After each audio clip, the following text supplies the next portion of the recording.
Hi friends, నా YouTube viewers అందరికీ happy Rakshabandhan. ఈరోజు రాఖీ అసలు ఎందుకు వచ్చింది, ఎలా వచ్చింది అంటే, ఆ రోజు మైసభలో శ్రీకృష్ణుడికి ఆ చక్రం తిప్పి వేలు తెగిపోతే ద్రౌపది తన చీర కొంగుని విప్పి ఆ వేలు రక్తాన్ని ఆపడం కోసం కట్టిందంట. అది రక్షగా కట్టింది కాబట్టి ఆనాటి నుంచి ఈనాటి వరకు రక్షాబంధన్ అయింది. మీ అందరికీ ఒక మాట చెప్పిన, అసలు రాఖీ ఎందుకు కడతారో తెలుసా?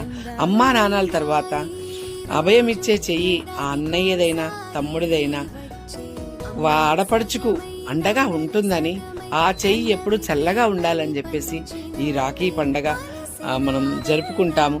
కాబట్టి ప్రతి ఇంట ఆడపడుచు సంతోషంగా హ్యాపీగా ఒక ఎంత దూరమైనా కానీ ఒక ఘనంగా చేసుకునే ఈ పండగే రాఖీ పండగ. ఎందుకంటే అన్న తమ్ముళ్ళు ఎప్పుడూ చల్లగా ఉండాలని వాళ్ళని దీవించే ఆడపడుచులందరికీ కూడా వన్స్ మోర్ హ్యాపీ రాఖీ.